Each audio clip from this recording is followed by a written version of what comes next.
नमस्कार, आप देख रहे हैं देश का number 1 Hindi news channel news 18 India और मैं हूं आपके साथ अनुपमा झा। शुरुआत करें इस वक्त की बड़ी खबर के साथ, जहां पर सूत्रों के हवाले से महागठबंधन में सीट शेयरिंग पर बड़ी खबर सामने आ रही है। महागठबंधन में आरजेडी और कांग्रेस के बीच कल दिल्ली में एक अहम बैठक होने जा रही है। इसमें सीट शेयरिंग पर आखिरी फैसला हो सकता है। बैठक में अखिलेश सिंह जो है वो भी शामिल होंगे। साथ ही कांग्रेस आलाकमान ने 20 मार्च तक हर हाल में सीट शेयरिंग की डेडलाइन तय कर दी है। और ज्यादा जानकारी के लिए हमारे सहयोगी चंद्रमोहन हमारे साथ फोन लाइन पर जुड़ चुके हैं। चंद्रमोहन, क्या इस बात को मान लिया जाए कि कल कोई ना कोई फैसला हो जाएगा?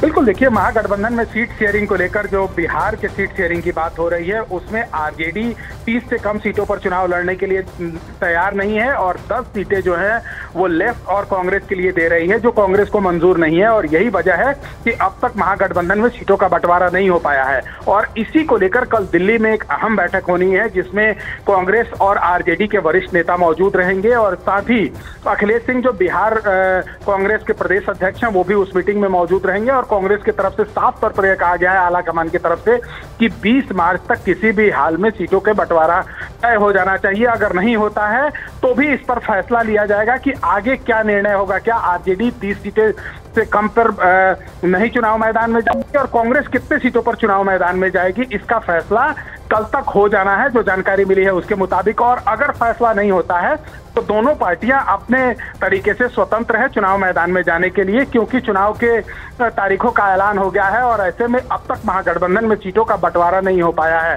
सीधे तौर पर आरजेडी का यह मानना है कि जो 2020 का चुनाव नतीजा आया था उसमें जितने सीटें कांग्रेस को दी गई थी उस तरह का परफॉर्मेंस उनका सामने नहीं आया था और उसी आधार पर इस बार कांग्रेस को 10 सीटें महागठबंधन को दी जा रही है, जिसमें लेफ्ट और कांग्रेस दोनों को चुनाव बिल्कुल। और कल तक का इंतजार करना होगा हमें चंद्रमोहन कि आखिर क्या कुछ होता है। लेकिन फिलहाल के लिए बहुत बहुत शुक्रिया तमाम जानकारी के लिए। तो कल एक बहुत महत्वपूर्ण बैठक होने जा रही है जिसके बाद शायद सीट शेयरिंग को लेकर चर्चाएं जो चल रही हैं वो खत्म हो जाएंगी। एक और बड़ी खबर आपको बताते हैं, मुंबई के शिवाजी पार्क में होने वाली इंडिया गठबंधन की रैली से पहले शिवाजी पार्क में शिंदे गुट ने अपने पोस्टर लगा दिए।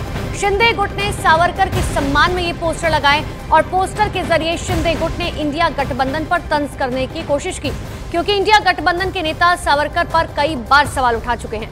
तो बड़ी जानकारी आपको दे रहे हैं, इंडिया की रैली से पहले शिंदे गुट ने पोस्टर लगाए हैं। ये तस्वीरें आप देख सकते हैं और सावरकर को लेकर ये पोस्टर लगाए गए हैं। सावरकर के सम्मान में शिंदे गुट की तरफ से ये पोस्टर्स लगाए गए और ये पोस्टर भी आपको दिखा रहे हैं जिसमें देखिए सावरकर की तस्वीर आपको नजर आ रही होगी, क्योंकि साफ तौर पर शिंदे गुट का कहना है कि देखिए कई बार अपमान किया जा चुका है और इसीलिए हम सम्मान के तौर पर शिंदे गुट के ये पोस्टर लगा रहे हैं। मुंबई के शिवाजी पार्क में शिंदे गुट की तरफ से ये पोस्टर लगाए गए हैं। एक और बड़ी खबर आपको बता दें, सूत्रों के हवाले से बड़ी खबर यह आ रही है कि प्रधानमंत्री नरेंद्र मोदी की रैली के लिए भारतीय जनता पार्टी ने महिला पदाधिकारियों को लेकर खास निर्देश दिए हैं। पीएम मोदी की जनसभाओं में महिला पदाधिकारियों पर खास फोकस रखने के आदेश जारी किए गए हैं। तो बड़ी जानकारी आपको दे रहे हैं, जहां पर चुनावी तारीखों का ऐलान हो चुका है। प्रधानमंत्री नरेंद्र